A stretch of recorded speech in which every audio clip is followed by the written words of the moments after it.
Assalamualaikum warahmatullahi wabarakatuh.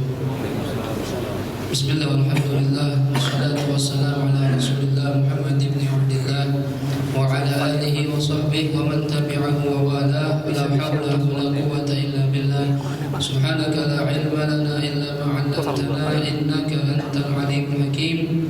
Rabbi shrah li sadri wa yassir li amri wa hlul 'uqdatam min lisani yafqahu qawli, amma ba'du. Hadirin wal hadirat jamaah Majelis Ta'lim Al-Hidayah yang dimuliakan oleh Allah Subhanahu wa taala. Puji syukur kita panjatkan kehadirat Allah di siang hari ini. Allah Subhanahu wa taala kembali mempertemukan kita di satu tempat yang mulia dengan tujuan mulia. Mudah-mudahan nanti setelah kita keluar dari kubur kita, keluar dari alam barzakh menuju alam akhirat, kita dikumpulkan di surga Allah Subhanahu wa taala. Hadirin wa hadirat rahimakumullah. Kajian kita 2 minggu yang lalu masih berkisar tentang sunnah-sunnah yang ada di dalam sholat. Terakhir pembahasan kita adalah sunnah dalam ruku. Sudah kita bahas itu, dan dengan zikir yang disunahkan. Kemudian pembahasan kita pada siang ini adalah lanjutannya. Kita bayangkan kita lagi sholat ruku nih, sudah selesai ruku, habis itu i'tidal. Apa sunnah dalam i'tidal? Nah, ini kita mau kita bahas pada siang hari ini. Yusannu fil i'tidal. Kalau i'tidalnya itu hukumnya rukun, fardhu ya. Orang sholat tanpa i'tidal maka enggak sah. Nah, ketika kita ingin mengerjakan i'tidal yang rukun itu, apa sunnah-sunnahnya? Yusannu fil i'tidal, disunnahkan dalam i'tidal irsalu yadayhi fihi, melepaskan tangannya dalam i'tidal, artinya tidak menggenggam tangannya. Ya, ada qabd, ada irsal. Di madzhab Imam Syafi'i yang sunnah ketika i'tidal adalah irsal, tangannya dilepas, tidak menggenggam. Gitu ya. Beda ketika sedang berdiri. Berdiri sunnahnya menggenggam. Tapi begitu i'tidal dilepas. Sami Allahu liman hamidah, tangan dilepas. Bukan kembali ke genggaman kanan dan kiri.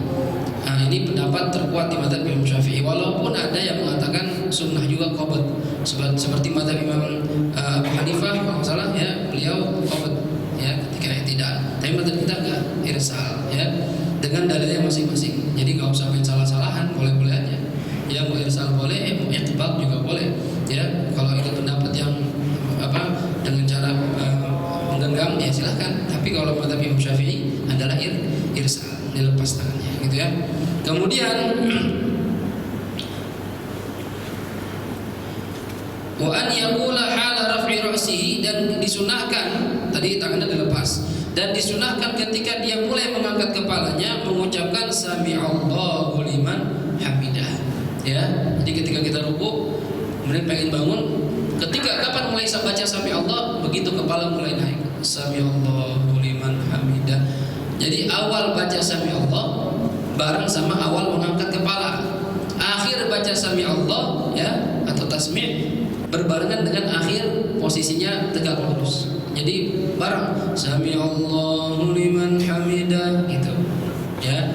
Jangan kita baca dulu sami Allahu liman hamidah atau bangun dulu sami Allahu liman hamidah. Salah, enggak sunnah ya. Sunnahnya berbarengan. Awalnya bareng, akhirnya pun bareng. Sami Allahu liman hamidah. Begitupun sunnah sebelumnya mengangkat tangan, ini juga sunnah. Ketika i'tidal kita disunahkan mengangkat tangan kita, dan mengangkat tangan posisinya langsung berbarengan ketika kepala kita terangkat. Ya, saya contohin seperti ini. Ya. Sami Allahu liman hamidah. Di sini hamidahnya. Ya. Jadi bareng, bacaannya bareng, gerakan kepala atau badan bareng, gerakan tangan pun bareng, ya. Sami Allahu liman hamidah di sini. Bukan ada orang sebagian begini. Sami Allahu liman hamidah. Salah. Ya, atau juga ada sebagian yang Sami Allahu liman hamidah. Ini juga salah. Atau tangan dulu, juga salah juga. Yang sunnah itu berbarengan. Mengangkat kepala ya dengan bacaan tasbih, dengan mengangkat tangan bareng semuanya. Akhirnya pun bareng. Setelah hamidah tangan diirsal, dilepas. Ini sunnahnya di madzhab kita Imam Syafi'i. Jelas kira-kira? Jelas ya? Kemudian juga disunahkan membaca zikir yang warid dari Rasulullah sallallahu alaihi wasallam ya. Rabbana lakal hamdu ya. Ini kalimat sami Allahu liman hamidah di madzhab Imam Syafi'i sunnah baik bagi imam ataupun makmum ataupun sholat sendirian. Ini madzhab kita. Jadi kalau imam sami Allahu liman hamidah, makmum pun sami Allahu liman hamidah. Karena ada pendapat yang mengatakan makmum bacanya Rabbana walakal hamd atau Rabbana lakal hamd. Kalau kita di Haramain itu Mekah Madinah dipakai pendapat yang itu karena madzhab Hanafi. Ya, sami Allahu liman hamidah, Rabbana walakal hamd. Ada yang begitu. Tapi madzhab kita enggak. Imam ataupun makmum sama-sama mengucapkan sami Allahu liman hamidah. Kemudian ketika sami Allah sudah berdiri tegak, ketika i'tidal, kita disunahkan membaca zikir yang diajarkan oleh Rasulullah sallallahu alaihi wasallam, Rabbana lakal hamdu hamdan katsiran thayyiban mubarakan fi mil'as samawati wa mil'al ardi wa mil'a ma syi'ta min syai'in ba'du. Ya, ada lanjutannya ahlan tsana wal majd ahaqqu ma qala al-'abdu wa kulluna lakal 'abdun la mani'a lima ataita wa la mu'tiya lima mana'ta wa la yanfa'u dzal jaddi minkal jadd. Ini kalau hafal. Kalau enggak hafal yang ma'ruf saja, ya. Kalimatnya itu riwayatnya ada Rabbana lakal hamdu, ada Rabbana walakal hamdu. Yang mana saja boleh, ya. Yang mana saja boleh, dua-duanya betul. Dua-duanya ada riwayatnya, ya. Minimal jangan kurang dari ini. Rabbana lakal hamdu, Rabbana walakal hamdu. Kalau bisa terusin, ya, hamdan katsiran thayyiban mubarakan fi, ya, mil'as samawati wa mil'al ardi wa mil'a ma bainahuma wa mil'a ma syi'ta min syai'in ba'du. Ya, itu sunnahnya seperti itu. Ini dalam i'tidal. Kemudian wa yusannul qunut fi mawdi'ihi wa qawluhu bi lafdzil jam'i. Disunnahkan kunut pada tempatnya. Nah, ya. Jadi kunut ini kapan tempatnya itu? Tempatnya adalah di rakaat kedua, di i'tidal kedua, rakaat kedua. Ya. Jadi enggak boleh kita kunut di rakaat pertama, subuh misalnya. Ya, Ustaz, saya kunutnya rakaat pertama aja enggak boleh. Karena tempatnya itu pada rakaat kedua, gitu ya. Di sini ada hadis yang sahih alladzi rawahu Muslim, diriwayatkan oleh Imam Muslim, an Muhammad bin Sirin qala qultu li Anas bin Malik hal qanata Rasulullah sallallahu alaihi wasallam fi salati subhi qala ba'da ruku' yasiran. Ya. Wal hadis alladzi rawahu Imam Ahmad wa Daruqutni wal Baihaqi wal Hakim wa sahahahu an-Nawawi fi majmu'i anna Anas bin Malik qala ma zala Rasulullah sallallahu alaihi wasallam yaqutu fil fajri hatta faraqa dunya. Jadi ini hadis yang sahih riwayat Imam Muslim dipakai oleh Imam Syafi'i. Pernah diriwayatkan oleh Muhammad bin Sirin, ini salah seorang sahabat, salah seorang tabi'in. Muhammad bin Sirin ini seorang yang ulama yang ahli menafsirkan mimpi, ya. Ahli mimpi ini Muhammad bin Sirin, ya. Beliau kenapa kok jago menafsirin mimpi, mentakwil mimpi? Karena pernah mimpi bertemu dengan Nabiullah Yusuf, lalu disuruh buka mulutnya, diludahi sama Nabi Yusuf, ya, dalam mimpinya. Begitu bangun bisa mentakwil mimpi. Terkenal Muhammad bin Sirin, seorang tabi'in, ulama besar, orang saleh, ya. Nah, ini beliau pernah bertanya kepada siapa sahabat yang bernama Anas bin Malik. Anas bin Malik ini, ya, adalah seorang khadim Rasulullah, pembantunya Rasulullah dari kecil, ya. Dari kecil ngabdi sama Rasulullah, ya, bawain sendalnya, nyiapin airnya, segala macam. Ini apa, Anas bin Malik.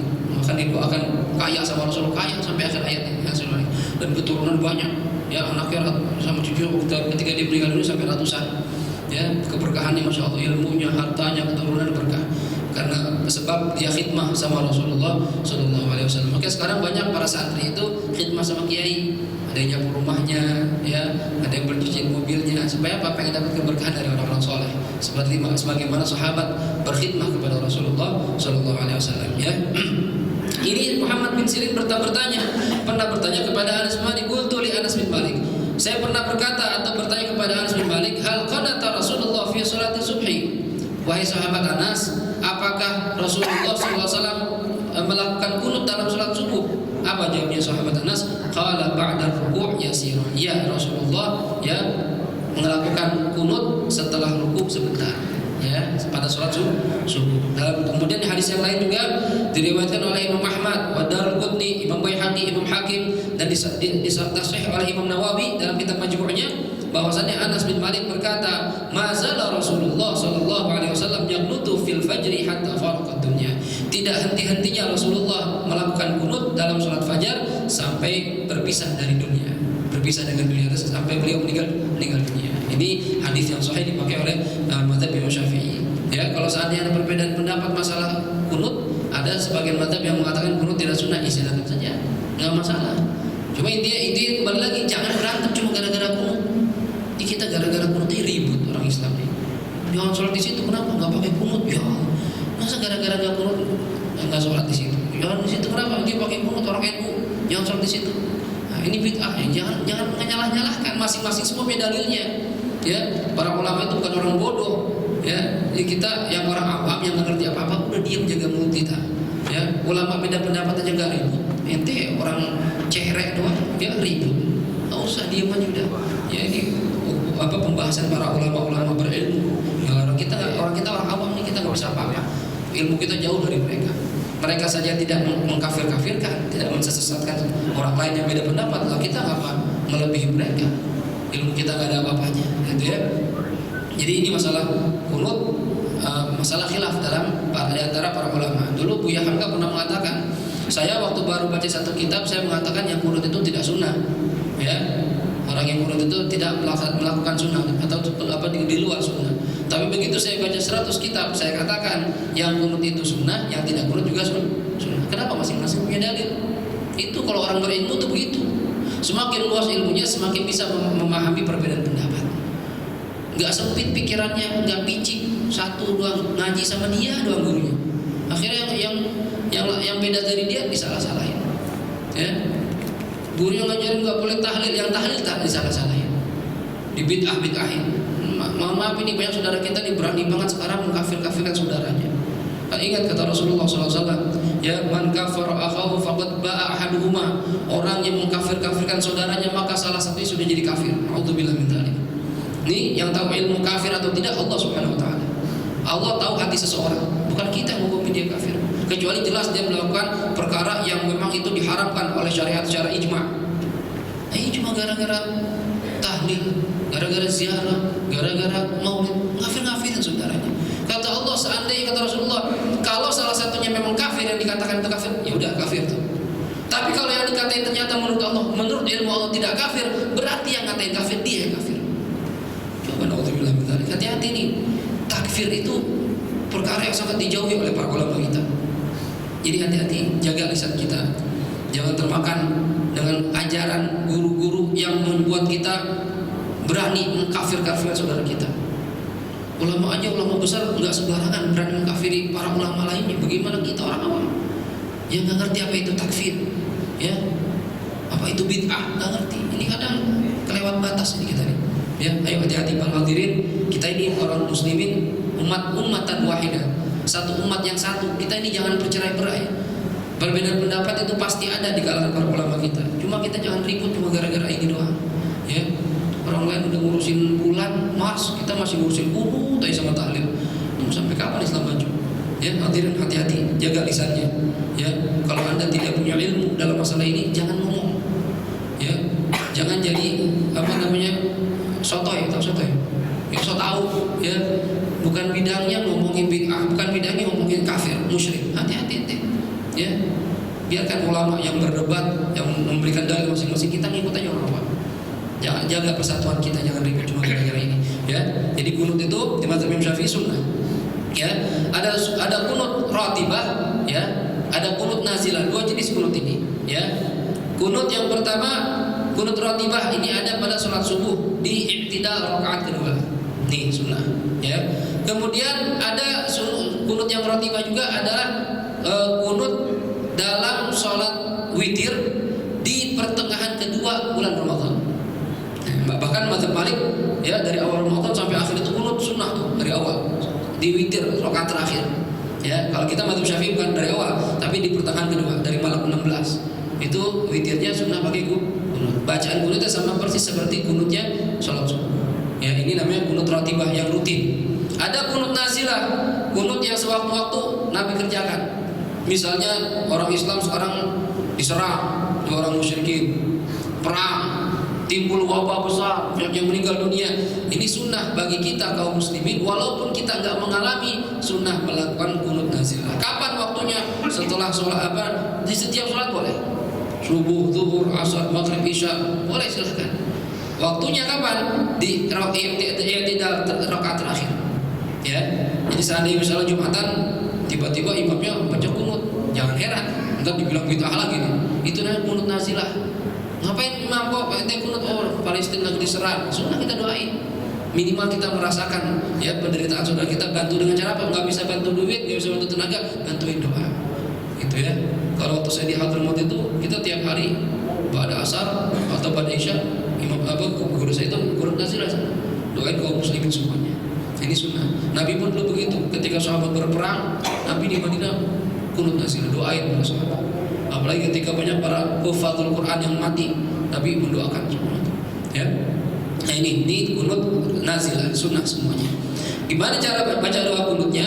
Ya, insyaallah kalau yang biasa kunut hafal. Ya Allahumma hdini fi man hadait, wa'afini fi man afait, wa tawallani fi man tawallait, wa barik li fi ma a'tait, wa qini bi rahmatika syarra ma qadait, fa innaka taqdi wa la yuqda 'alaik, wa innahu la yadhillu man walait, wa la ya'izzu man 'alait. Tabarakta rabbana wa ta'ala, falakal hamdu 'ala ma qadait, astaghfiruka wa atubu ilaik. Sallallahu ala sayyidina Muhammadin wa an nabiyil ummi wa ala alihi wa sahbihi wasallam. Ini kunut ya yang sunnah dibaca ketika sholat subuh ataupun witir Ramadan. Nah, ini ya afdalnya kalau kita berjamaah ya pakai sighat jama'. Jadi Allahumma hdina gitu ya. Jadi rame-rame. Allahumma hdina fi man hadait, ya Allah berikan kami hidayah seperti orang yang sudah Engkau berikan hidayah. Kita minta hidayah. Wa'afina fi man afait, ya Allah berikan kami ya afiah, kesejahteraan sama persis seperti orang yang Kau berikan kesejahteraan. Wa tawallana fi man tawallait, dan tolonglah kami ya Allah sebagaimana orang-orang yang telah Engkau berikan pertolongan. Wa barik lana fi ma a'tait, ya Allah berkahi kami apa-apa yang telah Engkau berikan pada kami. Minta keberkahan. Diberikan harta yang berkah, diberikan keluarga yang berkah, punya kendaraan yang berkah. Kita Allah kasih macam-macam, kalau nggak berkah buat apa? Ya. Allah kasih harta banyak nggak berkah, yang ada kita bukannya ibadah, bukannya zakat, bukan sedekah, dugem, mabok, beli narkoba, punya duit, cuma nggak punya duit, boleh apa? Ya waktu lagi susah minta sama Allah, ya Allah mudahkan rezeki saya, begitu rezekinya ada, malah maksiat sama Allah, itu namanya nggak berkah. Ya.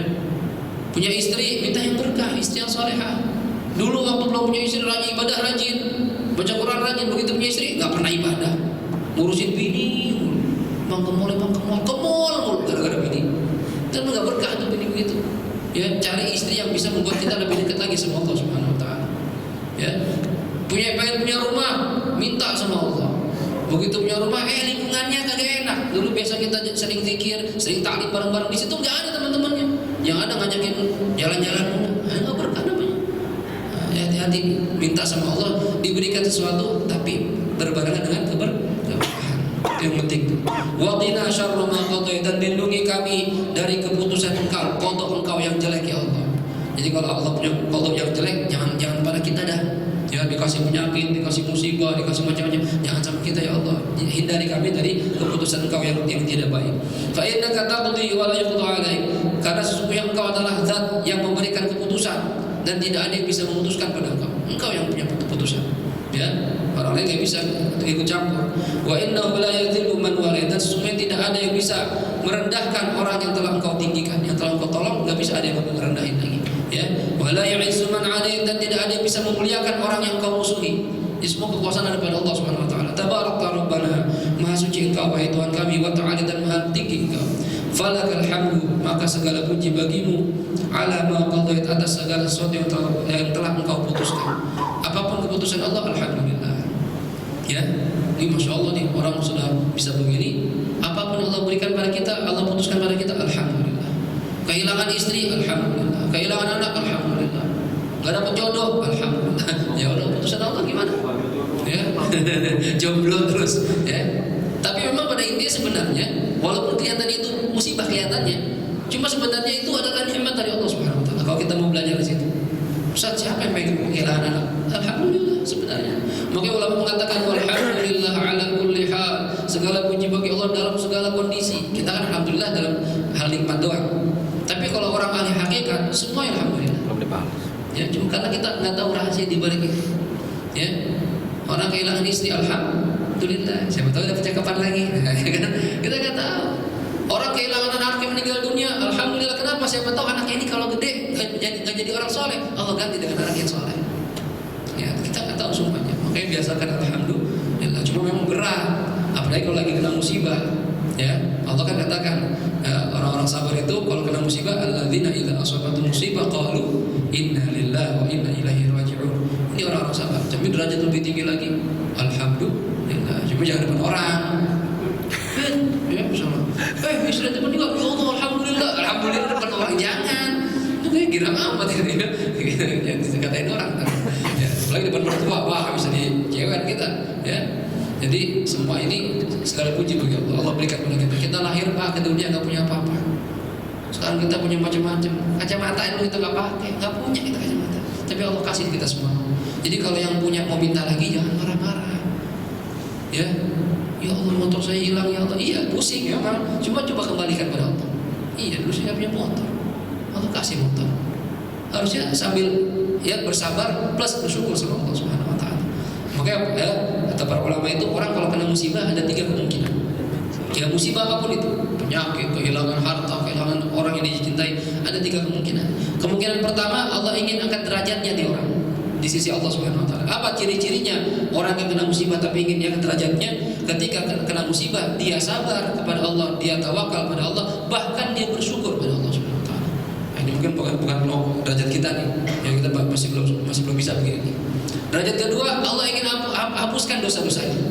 Siapa ini kena musibah, Allah ingin hapuskan dosa-dosanya. Begitu kena musibah, dia sabar, dia tidak berkeluh kesah sama Allah Subhanahu Wa Taala. Dia tidak marah-marah kepada Allah. Ini orang yang Allah ingin ampuni dosa-dosanya. Jadi kalau kita naudzubillah kehilangan harta, tiba-tiba dompet kita hilang, handphone kita hilang, udah sabar aja. Ya, dicari juga nggak bakal ketemu, susah. Ya. Kemarin ada orang datang, Ustaz, tolong Ustaz doain. Apaan nih? Teman saya motornya hilang di Kemang. Kira-kira bisa nggak Ustaz lihat? Wah, saya kalau gitu-gitu saya nggak bisa. Dikatakan ada orang ngerti Ustaz cuma 5 km Ustaz. Ente minta tolong sama anak kemarin, iparnya hilang motor di rumah, nggak bisa ketemu juga itu sekarang. Ya susah ini, ya cuma sekarang. Ya, nah jadi kembalikan semua kepada Allah Subhanahu. Sambil usaha silakan usaha. Cuma jangan lupa tawakal kepada Allah Subhanahu Wa Taala. Saya pribadi pernah ngalamin mobil saya dibawa orang 4 bulan. Saya sempat nyewain mobil itu. Yang nyewa saudara saya, kita nggak ngira, digadain sama dia, ditenjuk sama. Oh, saya nggak pernah masuk ke tenjuk, nyampe tenjuk sama. Ya, wah sebulan pusing kita, nyari keluar duit, habis waktu, tenaga segala macam. Udah sebulan capek nyari, udah balik lagi sama Allah. Ya Allah, terserah dah. Sampai bilang begitu. Mobil punya kamu yang ngasih. Dulu saya nggak punya, mau diambil, iya biarin.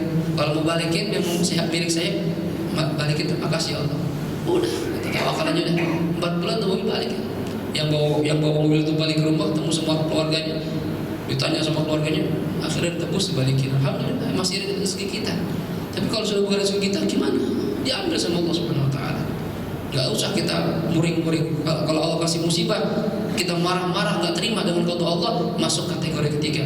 Apa itu orang kena musibah, marah-marah sama Allah, tidak terima dengan keputusan Allah? Berarti Allah ingin memberi azab bagi dia. Allah ingin memberi musibah benar-benar buat dia. Alhamdulillah.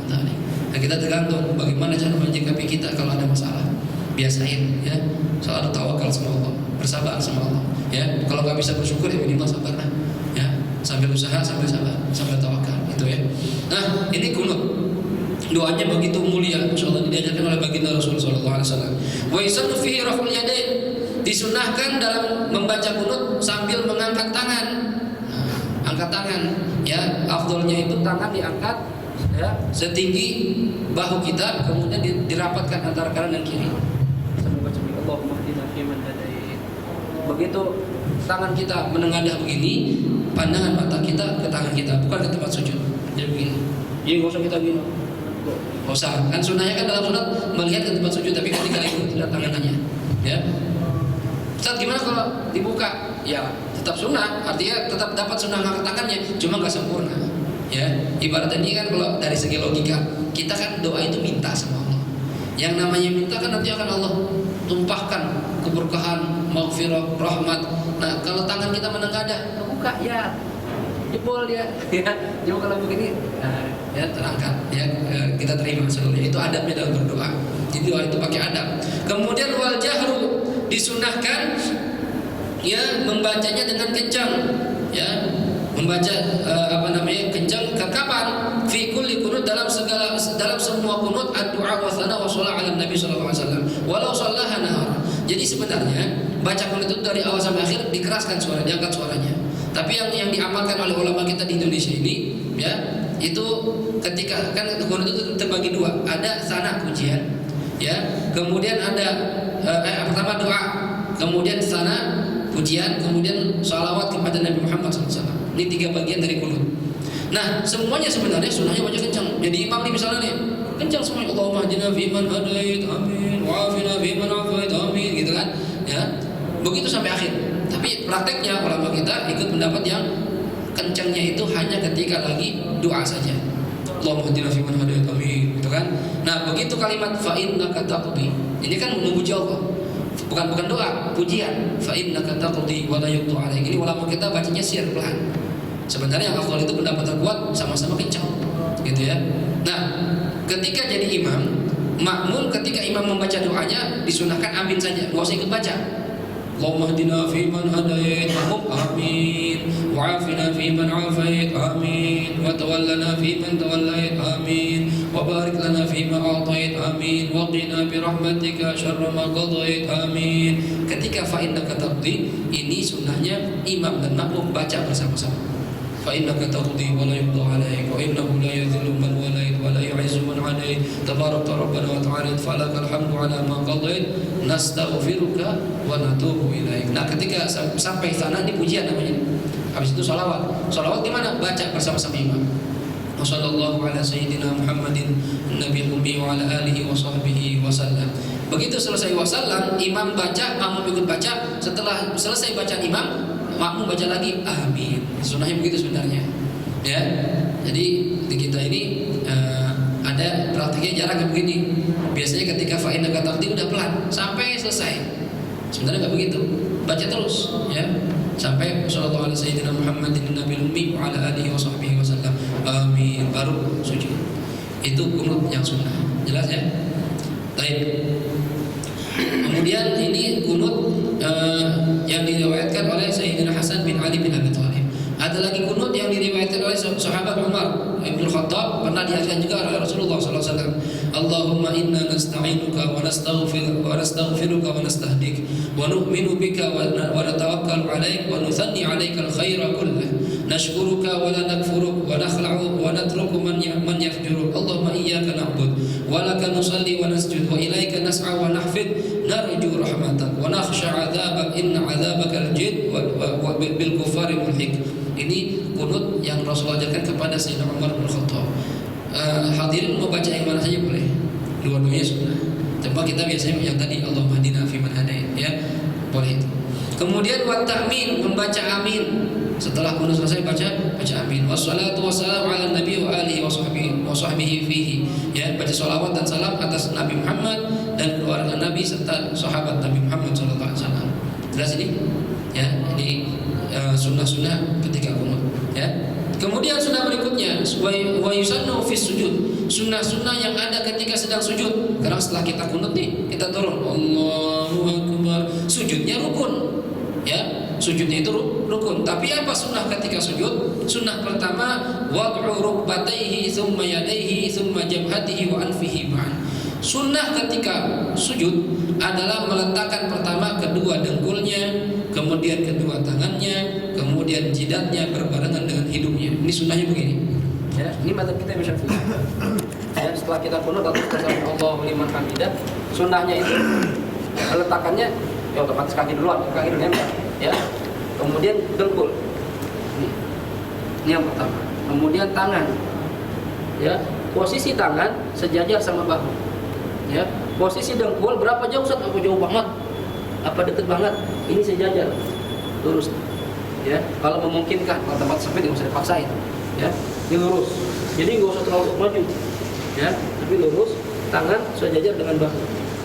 Kemudian, nanti sunnahnya juga, kalau laki-laki tangannya itu dilebarkan, dibuka. Begini sunnahnya. Jadi dengkul dulu, tangan, kemudian jidat dan hidung. Ya, kenapa hidung ditempelin? Karena walaupun hidung ini ulama khilaf. apakah termasuk dari anggota sujud atau tidak? Pendapat terkuat, ya.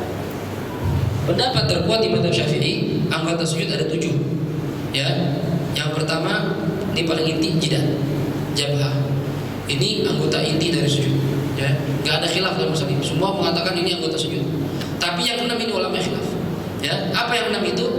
Bagian dalam telapak tangan. Nih, bukan bagian luar, bagian dalam telapak tangan. Kemudian dengkul, kiri dan kanan. Ya. 1, 2, 3, 4, 5.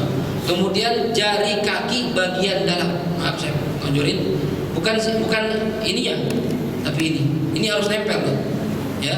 Telapak tangan bagian dalam, jari kaki bagian dalam harus nempel. Walaupun sebagian, nggak harus semua. Ya, misalnya orang pakai imamah, atau imamah ya, mudeng-mudeng gitu. Kan kadang ketutupan gitu. Kalau seandainya terbuka, ya, mana bagian jidat? Jidat itu dari tempat tumbuhnya alis, ya, sampai tempat tumbuhnya rambut. Ini lebarnya. Ini lebar jidat. Biasanya orang normalnya itu jidatnya 4 jari tangan dia. Rata-rata tergantung tangannya juga ada, ya. Orangnya beda-beda, ya. Rata-rata segini. Ini lebarnya jidat. Panjangnya, ya, dari di bagian depan kepala ini sampai bagian yang menurun, pelipis-pelipisnya bukan jidat lagi. Jadi nggak sah kita sujud begini. Nggak sah. Kenapa? Pelipis ini bukan jidat. Jidat itu yang di depan. Ini jabhah namanya. Jadi ini ketika sujud, ya, minimal sebagian ada yang kena. Kalau orang pakai peci, pakai kopiah kayak saya begini, ada sebagian sini kena, masih boleh, karena masih ada bagian jidat yang kena. Atau orang rambutnya gondrong, ya. Kalau gondrongnya ini belah tengah, ya, sisir belah tengah, kebuka dikit, masih sah, ya. Tapi kalau gondrong terus poni, pakai poni lagi, ya, poninya sampai alis, ketutupan semuanya, nggak sah sujudnya, karena nggak ada bagian jidat yang kena. Atau pakai peci, kayak dia di sini atau sini tutup begini nih. Artis kalau pakai peci kalau sholat, gimana sujudnya? Atau perempuan pakai mukena, makanya di sini harusnya dibuka. Ya, ini kalau sujud ketutupan seluruh jidatnya, maka sujudnya tidak sah. Jelas ya? Ya, ini jidat inti dari sujud. Kemudian tangan, walaupun sebagian, harus ada yang menyentuh bagian telapak tangan bagian dalam kanan dan kiri. Ya, yang afdal semuanya diletakkan. Jari-jarinya mau menghadap kiblat, bukan begini, ya, bukan begini, ya, jarinya mau menghadap kiblat. Ustaz, apakah harus semuanya? Enggak harus semuanya. Walaupun sebagian, ada orang sujud begini, kayak orang push up gitu, saking senengnya nge-gym, sampai sujud masih begini juga satu jari. Gimana? Sah. Yang penting ada bagian dari kanan dan kiri, ya, yang menempel dengan tempat sholat. Ini tangan, dengkul otomatis harus nempel, jangan jengking sujud. Nah, ini nggak sah, ini nempel nih, ya. Dengkul harus nempel. Begitu juga kaki, jari kaki. Maaf, sering orang saya perhatikan orang awam sholatnya begini. Nanti, karena begini sholat. Maaf saya pantatin ya. Jadi dia angkat ininya, atau dia begini. Ya. Nah ini di mazhab Imam Syafi'i pendapat terkuat sholatnya nggak sah. Jadi harus nempel nih, jari kaki bagian harus nempel. Abdullah begini. Walaupun satu, gak apa. Jangan begini. Ya, jangan begini atau begini. Ini berarti ada bagian anggota sujud yang tidak menempel dengan tempat sholat. Artinya dalam pendapat terkuat mazhab Syafi'i, kalau 7 anggota tubuh ini ada yang tidak menyentuh dengan tempat sholat, sujudnya tidak sah. Kalau sujudnya tidak sah, otomatis rukunnya kurang. Kalau rukunnya kurang, otomatis sholatnya belum sah. Ini pendapat terkuat. Ustaz, jadi bagaimana Ustaz kalau ada orang awam nggak ngerti masalah gitu-gitu, dia tahu sujud aja udah. Ya sering banget perhatiin, ya. Sering saya perhatiin kalau orang-orang sholat, apalagi kalau saya mau jamaah sama dia, saya nggak langsung ikutin, saya liatin dulu sujudnya, ya, bajunya dibuka nggak. Saya perhatiin dulu kalau hanya menjadi makmum, ya. Apalagi kalau sholat jahriyah, maghrib, isya, subuh, saya dengerin dulu, minimal Fatihah saya dengerin. Baca yang benerin, asal sholat sendiri aja. Ini orang-orang awam sering terjadi begini. Khusus masalah sujud, bagaimana ini? Nah, ada pendapat dalam mazhab kita, pendapat kedua, yang penting nempelin jidat, itu ya, ada pendapat begitu. Yang penting jidatnya nempel. Ya, ada pendapat ini. Nah, ini yang dikatakan ikhtilaf ummati rahmah. Perbedaan pendapat di antara umatku itu bentuk kasih sayangnya Allah. Kenapa? Karena kalau nggak ada khilaf begini, ulama nggak ada yang berpendapat begini, kasihan orang awam. Ya, kalau kita terangin semua, Pak, Bapak, maaf Pak, sujudnya nggak sah. Kenapa Ustaz? Kakinya tadi nggak nempel. Jadi sholatnya selama ini, Bapak gimana sholatnya? Selama ini saya begitu. Dari mulai kapan? Dari kecil Pak. Berarti Bapak wajib foto semua sholat Bapak. Kira-kira ada nggak yang foto? Saya udah 50 tahun Pak, masih saya foto 35 tahun sholat saya sebelum mati saya belum selesai foto. Nah ini orang-orang awam begini bisa kita ikutin pendapat ulama yang mengatakan minimal tidak nempel. Tapi setelah itu kita nasihatin besok-besok jangan begitu, pakai pendapat yang kuat. Ya ini anaknya ada khilaf di antara para ulama. Jelas kira-kira ini? Ya, nah ini 7 anggota tuh. Anggota sujud ada 7. Bagaimana dengan hidung? Hidung anggota ada 8. Ini pun ulama khilaf. Pendapat terkuat di mazhab kita, hidung bukan anggota sujud. Ya, pendapat terkuat. Tapi ada yang mengatakan hidung adalah anggota sujud dan wajib ditempelin walaupun pesek. Ya, walaupun mendem hidungnya, tempelin. Ya, dan kalau karena ada khilaf dalam masalah ini, maka paling utama, lebih afdal, lebih baik kita menempelkan hidung kita agar sholat kita sah menurut semua ulama. Gitu ya. Dan kapan meratakan hidung tidak tidak berurutan, jidat dulu baru hidung, tapi sunnahnya nempel bareng. Jadi begitu sujud langsung nempel. Seperti itu. Jelas nih. Jelas kira-kira sujud yang benar, ya. Itu sunnah-sunnahnya, ya. Jadi meletakkan kedua dengkul, kemudian kedua tangan, kemudian jidat berbarengan dengan hidung. Wa antakuna yadahu mansyurataini la maqbudataini. Tangannya ya dibuka, jangan menggenggam. Walaupun menggenggam ada yang nempel, kan ini bagian telapak tangan juga nih. Ada yang nempel, sah sebenarnya. Cuma sebenarnya nggak begini, tapi dibuka. Ya, dibuka seperti ini. Wa antakuna asabi'uhuma madmuma la mufarraqah. Jari-jarinya rapat, jangan renggang. Jadi bukan jangan begini, tapi dirapetin. Ketika lagi sujud dirapetin, ya. Wa antakuna mutawajjihatan ilal qiblah. Jari-jarinya semua menghadap kiblat. Hadapin ke kiblat, jangan miring. Ya, hadapin ke kiblat.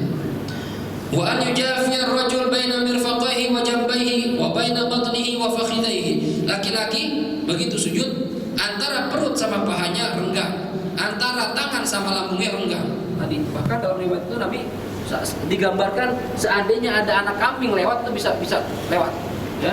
Jadi ini bukan begini. Jangan begini namanya rapat, tapi direnggangkan. Berapa ukurannya? Sampai ini rata. Yang afdal begitu. Ya. Tangan juga renggang, bukan begini. Kalau cewek begini. Ya, sujudnya. Dan kita bukan cewek, kita cowok. Ya. Nih, buka sini. Tapi ingat hadirin, ini dibuka ini kalau kita memungkinkan. Kalau sholatnya soft, kalau begini semua berantem jadinya tak. Ya, jadi kalau memungkinkan saja. Kalau bapak aja sholat di jamaah semuanya begini, ini sikut-sikutan tar. Nah, ini kalau memungkinkan. Misalnya jadi imam atau sholat sendiri. Kalau jamaah gimana Ustaz? Ya sebisanya aja. Misalnya sempit ya udah begini aja, semampunya aja. Nggak usah memaksakan diri. Sunah. Berantem jadi ada tar. Ya, main dasar. Jadi sunnahnya itu ya tangan kita direnggangkan, paha dengan perut kita ini tidak menempel, ya. Beda dengan perempuan, ya. Kemudian wa yufarriqu baina rijlaihi qadra shibr. Telapak kaki di mata kita lebih dipilih riwayat yang direnggangkan. Kaki kita ini bukan rapat, enggak gini, tapi begini. Berapa jaraknya? Qadra shibr, sejengkal. Ini mau segede banget. Usah. Tapi enggak rapat. Jelas ini? Ya, oke. Kemudian wa kadzalika baina rukbatayhi, demikian juga dengkul. Kaki dan dengkul direnggangkan ukuran 1 shibir. Jadi begini, jadi sejajar. Ya. Jangan begini. Misalnya yang ini rapat tapi dengkulnya enggak. Atau dengkulnya rapat ini renggang. Enggak, ya. Dua-duanya renggang. Dengkul sama kaki sama-sama renggang, seukuran 1 shibir, 1 jengkal. Ya, ini sunnahnya begitu. Wa an yadha yadayhi hadwa mankibaihi, meletakkan tangan sejajar dengan bahu. Ini bahu kita. Seandainya bahu kita jatuh nempel ke tangan kita begini, ya. Seandainya begitu. Jadi jangan begini. Jangan begini, ya. Tapi sejajar. Jangan begini depan. Jelas ya? Kemudian wa nasbu rijlaihi wa tawjihu asabi'iha lil qiblah. Kaki ya ditegakkan, dan jari-jarinya ada ke kiblat. Kita tadi saya contohin semua tuh. Ya, itu yang afdal begitu. Jangan diangkat, jangan diginiin jarinya, tapi begini. Terus apa? Ya, sikapnya sempurna, semua berdiri. Enggak. Begini semua. Ini kalau kita prakteknya sholat begini, ini badan kita sehat. Dari segi dari segi kesehatan sama seperti olahraga, sehat kalau kita praktekin begini. Ya, jadi ada stretching, ya, ada apa ya istilahnya kalau lagi senam macam-macam tuh gerakan ya. Ya. Dulu ada orang kafir, orang muslim, dia datang ke Mesir, orang muslim, begitu melihat orang Islam sholat dia perhatiin. Ya. Kemudian dia ahli di bidang olahraga, ya kesehatan, masalah kesehatan. Begitu dia lihat, wah Islam ini itu begini tiap hari, nggak cuma sekali, 5 kali bahkan 5 kali. Ini saya lihat setiap gerakan sholat sesuai dengan kaidah kesehatan olahraga nih, ya sehat kalau itu begini, ya akhirnya dengan gara-gara orang Islam sholat dia masuk Islam gara-gara itu, ya. Nah ini kemudian wal i'timad ala batnihima, ya bersandar bersandar ya, menekan ya dengan jari-jarinya itu ditekan ya supaya menghadap kiblat. Kemudian wa an yakshifa yadayhi wa rijlaihi, membuka tangan dan kakinya. Jangan pakai sarung tangan, jangan pakai kaos kaki kecuali udzur. Ya, kecuali perempuan. Kalau perempuan kaki memang tertutup. Tapi kita laki-laki tangan terbuka, kaki pun terbuka. Ustaz, saya sholat pakai kaos kaki, makruh. Ya, nggak apa-apa, tetap sah. Tapi afdalnya jangan pakai kaos kaki, jangan pakai sarung tangan kecuali lagi udzur seperti apa? Musim dingin. Kalau lihat remote, wah itu dingin banget itu. Kita udah pakai kaos kaki, pakai khuf masih dingin juga. Pakai sarung tangan masih itu udzur namanya. Atau lagi sakit, meriang, gimana ya pakai dah apa? Ya, itu lagi udzur namanya. Cuma kalau nggak ada udzur, buka tangan buka, kaki buka. Wa satru kulli rukbatayhi, dan menutup kedua dengkulnya ya. Nah ini aurat. Jangan sampai terbuka. Tutupin ya. Wa an yasjuda ala jami'i jabhatihi, kalau bisa jidatnya ini sujud di atas jidat seluruhnya, jangan sebagian. Artinya jidat terbuka lebar. Jangan setengah-setengah. Walaupun susah masih ada yang kena. Tapi kalau bisa dibuka semuanya, nempel semua. Gitu ya. Kemudian wa batini asabi' yadayhi wa rijlaihi, dan semua nempel nih. Jari-jari tangan, jari kaki semua nempel. Wa fathu basarihi, ketika lagi sujud matanya jangan merem, dibuka. Sunnahnya begitu. Buat tasbih dan membaca tasbih ya, dan zikir yang disunahkan ya, dan perbanyak doa ketika lagi sujud. Kenapa? Karena kata Rasulullah, tempat terdekat seorang hamba dengan Allah, dengan Tuhannya ketika dia sedang sujud. Apa zikirnya? Subhana rabbiyal a'la wa bihamdihi, ya, maha suci zat kata Allah yang maha tinggi dan dengan segala pujiannya. Ini lihat Pak, bayangin kita sujud 2 kali, bukan cuma sekali, tapi sujud 2 kali. Ini berkali-kali saya sampaikan apa hikmahnya. Kata para ulama hikmahnya, kenapa kita sujud 2 kali sedangkan ruku sekali? Ini yang pertama ya, Allah ingin memberikan pelajaran buat kita agar kita merendahkan diri di hadapan Allah. Kita ini makhluk yang hina, yang rendah, gak ada nilainya sebenarnya. Kita ini kecil banget kalau dibandingkan makhluk Allah yang lainnya. Ya, kita sama malaikat gak ada apa-apanya. Kita sama bulan, sama matahari, kecil banget kita. Ya, manusia yang hina, yang rendah, tundukkan kepala kamu. Wajah yang kita hormati, samain, ratakan dengan tanah biar kamu sadar kamu tuh hina di mata Allah. Ya, nggak ada nilainya apa-apa kecuali orang yang takwa di mata Allah Subhanahu wa taala. Udah ditempelin muka kita, kepala kita sejajar sama kaki kita, kita disuruh ngerjain 2 kali lagi biar tambah sadar. Ya, udah 2 kali, bacaannya beda sama ruku. Kalau ruku subhana rabbiyal azim wa bihamdi, tapi sujud subhana rabbiyal a'la. Maha suci Tuhanku yang maha tinggi. Udah kita disuruh rendahin diri, menyebut Allah yang maha tinggi, biar sadar Allah itu maha tinggi, Allah itu berkuasa atas kita. Kita jangan punya sifat sombong sama sekali. Sadar kita ini gak ada apa-apanya.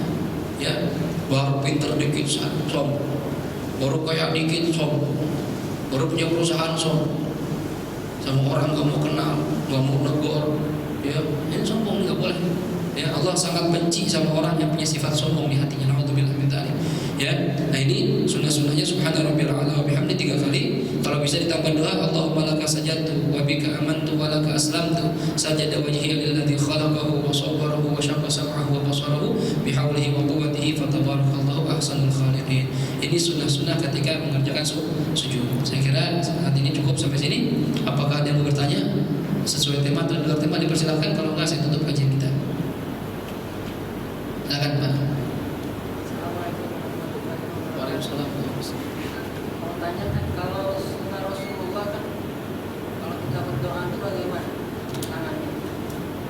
Ya, Kebanyakan orang-orang kita, maaf ini, berdoa itu kebanyakan artinya pada sikap adabnya itu kurang. ya. Nah, jadi sikap kita sebenarnya mengikuti Rasulullah itu bagaimana? Ya, begini ya. Berdoa itu ada adabnya. Ada syarat kabulnya, ada adab dalam doa. Artinya kadang kita sering doa tapi nggak dikabul sama Allah karena syarat-syaratnya kurang. Ya, itu di kitab tasawuf diterangkan tuh apa syarat-syarat doa supaya dijawab oleh Allah. Begitupun adabnya. Ada adab dalam doa. Misalnya apa? Bersuci. Ya, dalam punya wudu. Kemudian adab dalam doa mencari waktu-waktu ijabah habis sholat, antara azan sama qomat, ya. Kemudian lagi turun hujan, lagi terjadi peperangan, ini waktu-waktu ijabah kita harus mencari waktu-waktu ijabah sepertiga malam terakhir, ini perbanyak doa. Itu adabnya. Yang ketiga adabnya diantaranya adalah menghadap kiblat ketika berdoa, ya. Menghadap kiblat ketika berdoa ini penting, ya. Jadi afdalnya ketika baca doa menghadap kiblat kecuali imam lagi sholat, ya. Rasulullah begitu sholat, ya. Ini ada dua riwayat, ada yang bilang Rasulullah nyamping, misalnya saya jadi imam setelah sholat sunnahnya begitu. Ada yang bilang riwayatnya begini, menghadap ke makmum. Ya. Namun begitu doa, apakah balik arah lain, nggak usah, sesuai kondisinya aja. Itu dalam setelah sholat. Tapi di luar sholat sunnahnya menghadap kiblat. Kemudian adabnya juga ketika berdoa angkat tangan. Ya, mengangkat tangan dan tangan tadi itu seperti kunut, dirapetin. Ini adabnya. Jangan baca doa Allahumma rabbana atina fid dunya hasanah. Ini kayak malas-malasan minta. Orang kan minta begitu. Gitu kan. Sama kayak Allah pun pengen digituin. Ini kita butuh sama Allah. Semakin kita menunjukkan kita ini makhluk yang lemah, makhluk yang hina, Allah makin senang sama kita. Ya, jadi jangan songong kayak kata orang Betawi, songong banget, belagu, doa gitu. Ini adabnya kurang. Kayak mintanya nggak sungguh-sungguh gitu. Minta baik-baik semua. Ya, kalau perlu kata Rasulullah ketika ada doa adabnya nangis kalau bisa. Ya, jadi kalau ada orang doa nangis jangan diketawain. Ini nangis cengeng, bukan cengeng, ini lagi doa, biarin. Ya, ente lagi nangis, lagi doa, disuruh nangis. Ustaz nggak bisa nangis, Ustaz kata Rasulullah tabaku, ya gaya bergaya-gaya nangis. Ya nggak bisa dikeluarin mata, ya bergaya-gaya. Ya Allah tolong, gitu. Seperti orang nangis. Itu adabnya begitu. Ya, jadi juga masuk adab juga nanti termasuk syarat juga nanti diantaranya makan yang halal, minuman yang halal, pakaian yang halal supaya ijabah doa. Nah, jadi ketika doa perlu diperhatikan adab-adabnya. Ya, kadang Rasulullah begitu berdoa pernah sampai mengangkat tangannya ke langit. Sama seperti ketika pengen wudu, setelah wudu, ini sunnahnya angkat begini. Ya, beda sama habis sholat. Tapi begitu selesai wudu Rasulullah mengangkat tangannya ke langit sampai bagian putih keteknya kelihatan. Ini kalau putih, soalnya putih, kalau negro hitam gitu kan. Artinya angkat begini. Ustaz saya nggak ada putihnya, apa yang diangkat? Ya pokoknya angkat aja udah. Ya, Rasulullah memang kulitnya putih, cakep. Ya, kita angkat. Mata buka ke arah langit. Ustaz langitnya nggak ada, ya kan? Ini ada pelapon, lihat pelapon aja gitu. Nggak usah nyari langit. Nggak usah repot begitu. Artinya lihat ke atas. Itu ada waktu-waktu tertentu Rasulullah berdoa seperti itu. Sama ketika lagi perang Badar, itu Nabi berdoa begini, sampai ridanya jatuh, Nabi nangis. Saya Abu Bakar jagain, udah tengah tega Nabi berdoa seperti itu. Jadi ada waktu-waktu khusus seperti itu. Cuma pada umumnya doa itu ya menghadap kiblat. Kalau bisa di waktu-waktu ijabah ketika orang lagi tidur, ya bangun malam kita orang tidur, anak istri kita tidur kita doa. Kalau bisa istri kita bangun ya doa Pak sama-sama, nangis sama Allah, minta ya Allah tolong ini ya Allah. Rumah tangga saya jadi sakinah, mawaddah warahmah, anak-anak saya jadi anak soleh dan solehah. Itu doain, minta sama Allah Subhanahu. Karena Allah itu muhawwilul ahwal, zat yang bisa merubah kondisi orang. Sekarang kita susah, rezeki seret, tapi kalau Allah ingin rubah, sekejap mata bisa. Anak kita badung banget, bandel banget. Cuma kalau Allah punya keinginan merubah nih anak, segampang itu. Yang bisa merubah keadaan Allah Subhanahu wa taala. Kita cuma ikhtiar, tawakal dan doa. Semua pasrahin sama Allah Subhanahu wa taala. Nah, tapi kalau kita udah malas doa, ya enggak usah. Ya, merasa enggak butuh sama Allah berarti. Jadi adabnya perlu diperhatikan. Mungkin seperti itu, Pak. Ya, jawabannya adabnya perlu diperhatikan. Kalau bisa pakai baju yang suci, menghadap kiblat, angkat tangan, nangis, gitu ya. Itu ada termasuk adab dalam doa. Ya. Ada lagi mau nanya? Ya, silakan. Gimana Pak? Kalau kita sendiri Tetap kunut. Maksudnya kencang suaranya. Iya, karena subuh ini kan sholat jahriyah, mengeraskan suara. Cuma kerasnya suara kita di bawah suaranya imam. Artinya kalau kita sendirian gak usah kayak imam pun kencang suaranya. Ya kita diangkat suara tidak seperti zuhur dan asar, dikeraskan suara kita di bawah suaranya imam kalau sendirian. Gitu ya. Jadi walaupun sendiri tetap sudah baca kunut dan bacanya agak kencang. Jelas ya? Ada lagi menanya? Silakan Pak. Ini saya berhubungan dengan kunut juga Pak. Iya. Apabila kita sholat subuh kita terlambat datang gitu kan, sementara si imam udah dapat 1 rakaat gitu kan, ya kan rakaat kedua itu langsung kunut gitu kan. Apa kita rakaat kedua kita nanti perlu kunut lagi gitu? Ya, pertanyaannya jelas ya. Kita sholat terlambat datangnya, imam sudah 1 rakaat subuh nih, masuk rakaat kedua kita baru berjamaah. Nah, ketika imam kunut, kan kita kunut juga sama dia.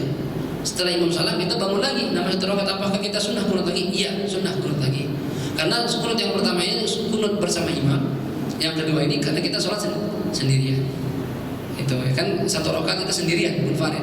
Ya, ini tetap disunahkan karena sunnahnya kunut itu pada i'tidal kedua dari rakaat terakhir. I'tidal pada rakaat kedua atau rakaat terakhir. Jadi kita ini kan baru rakaat pertama sebenarnya. Ya, kenapa kita kunut? Karena ngikutin imam. Ya, nah, karena yang kita baru 1 rakaat kedua kita disunahkan kunut sendirian. Itu jelas kira-kira? Jelas. Ada lagi? Ya. Ustaz, apa kunut itu ada di sholat fardu atau boleh di sholat sunnah? Nah, tadi dikatakan kunut itu apakah ada di sholat fardu yang lain? Ada, tapi bukan kunut subuh, tapi kunut nazilah.